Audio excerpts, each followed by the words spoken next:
торгово-промышленная палата практически с начала переговоров занимается проблемой вступления в ВТО, то есть отношения бизнеса и отношения ВТО к нашему бизнесу.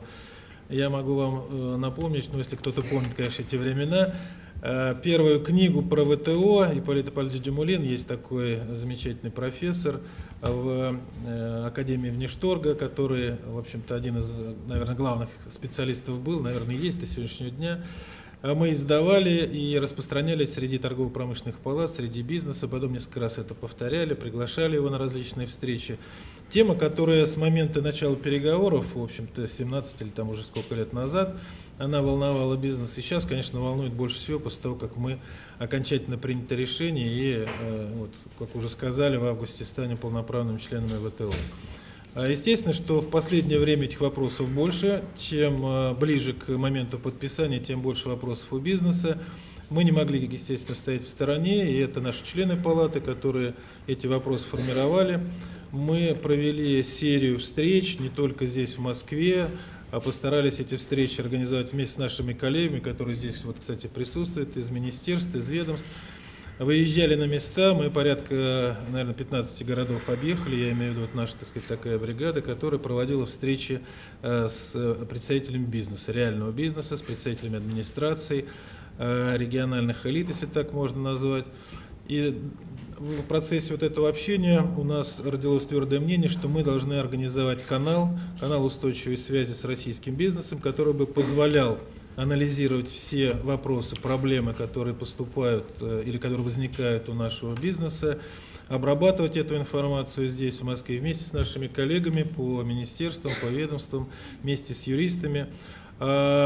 Из этого потока информации выбирать наиболее значимые проблемы.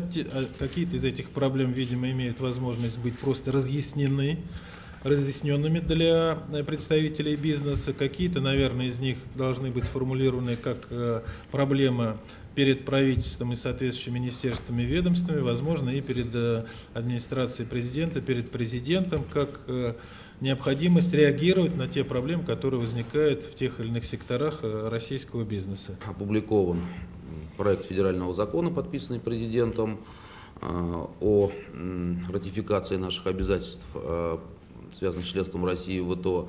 Параллельно с этим опубликованы все решения Совета Евразийской экономической комиссии, связанные с таможенно-тарифным регулированием. Таким образом, с сегодняшнего дня пошел отсчет тех 30 дней.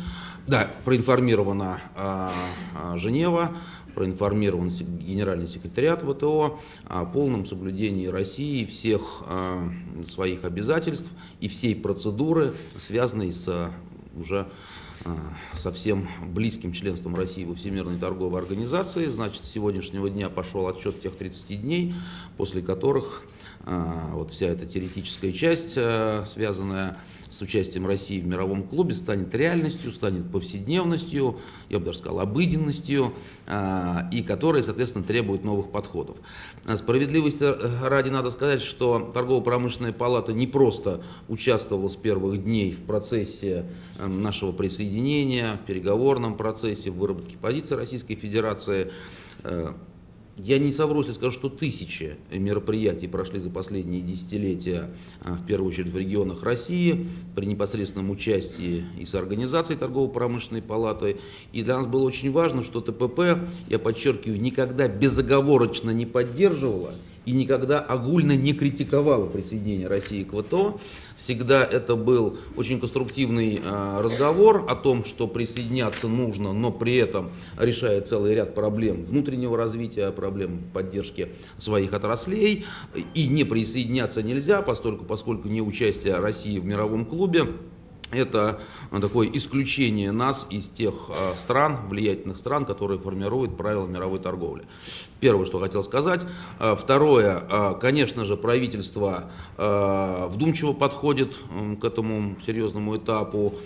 Кроме официальных планов адаптации российской экономики, планов, которые нам внес бизнес, которые внесли депутаты Государственной Думы для проработки своих предложений.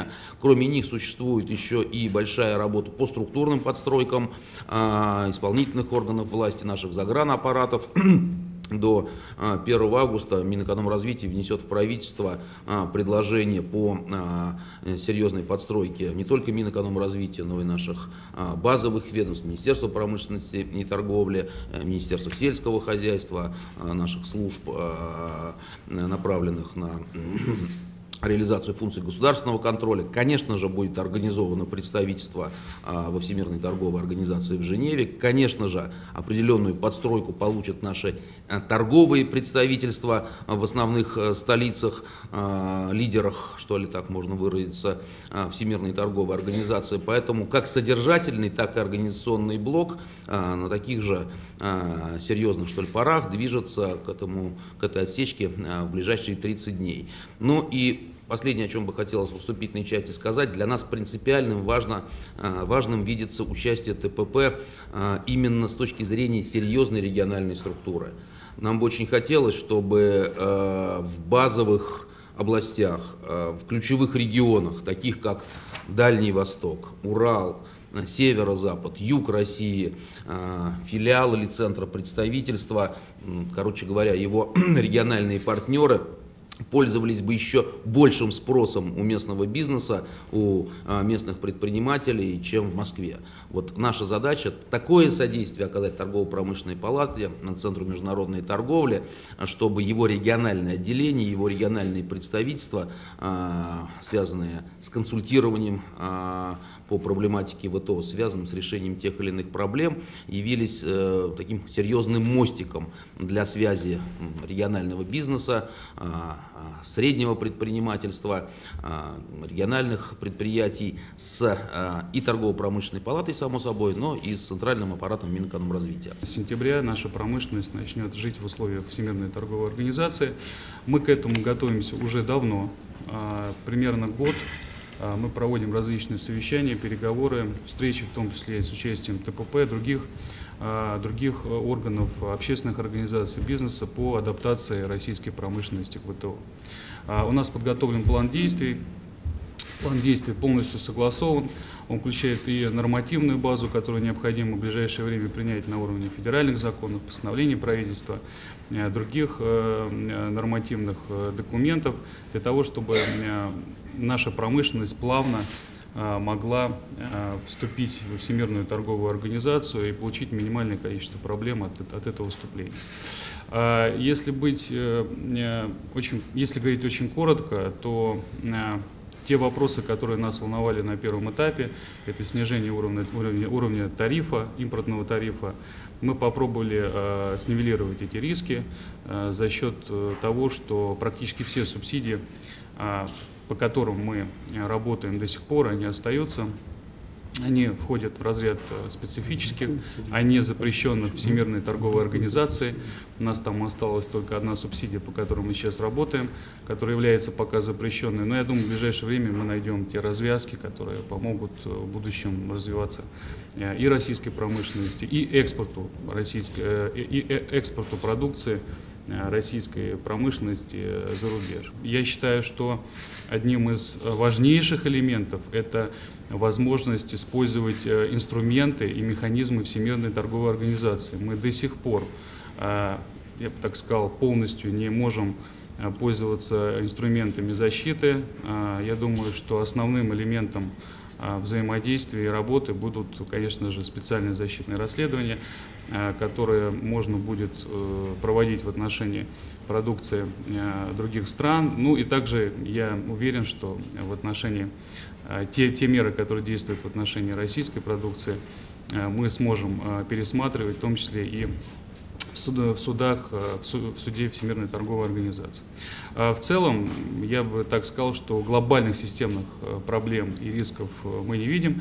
Есть точные вопросы, необходимо учиться жить и работать в условиях Всемирной торговой организации. 24 сентября в рамках 43-й Генеральной Ассамблеи Центров международной торговли, которая впервые пройдет в Москве и в Российской Федерации, мы планируем провести большой форум интеграции международной торговли, где, безусловно, вопросами для обсуждения будут вопросы развития международной торговли в связи с нашим членством во Всемирной торговой организации. А на следующий день мы уже планируем подписать уже подготовленные международные соглашения с ведущими консалтинговыми компаниями, созданными ЮНКТАДом и Всемирной торговой организацией для содействия международному бизнесу. И проведя большую серию мероприятий, мы хотим вместе с властью в апреле месяце провести большую международную конференцию России во Всемирной торговой организации. У нас нет обязательств по снижению экспортных пошлин ни на газ, ни на нефть и нефтепродукты. В этом смысле Россия вправе пользоваться абсолютно всеми инструментами экспортного регулирования, которые есть и сейчас. Параллельно с импортным тарифом нами внесен в правительство и экспортный тариф, который будет действовать. Здесь снижение не предусматривается. Системных каких-то обязательств, связанных с деятельностью наших государственных компаний, работающих в нефтегазовой сфере, инфраструктуры, также у Российской Федерации по большому счету нет. И мы не прогнозируем изменений в организации нефтегазового рынка, как внутреннего, так и экспортного. Хотя, конечно же, вопрос о том, что государственные так называемые торговые предприятия, госкомпании должны работать на уровне рентабельности и косвенно не субсидировать другие отрасли или внутренние свои отдельные отраслевые рынки, это обязательство, оно существует. По нефтегазовой отрасли с точки зрения оборудования и строительства инфраструктуры. По буровому оборудованию мы уже несколько лет ведем программы совместно с крупными нашими корпорациями по производству новой техники, нового вида бурового оборудования, всячески поддерживаем эту отрасль. Я уверен, что эти меры поддержки останутся. Самое главное, что сейчас действует достаточное количество защитных мер и с точки зрения демпинга, и с точки зрения специальных защитных мер в отношении продукции, импортной продукции. Это касается и труб, это касается и другого сортамента. Но главное, что мы уже прогнозируем, что не вступление в ВТО может повлиять на развитие или потребление оборудования, а могут повлиять реализация крупных проектов в этой сфере. Если в Российской Федерации будут крупные проекты, или мы будем выходить на крупные проекты за рубеж, то я уверен, что потребление нефтегазового оборудования будет находиться на очень высоком уровне.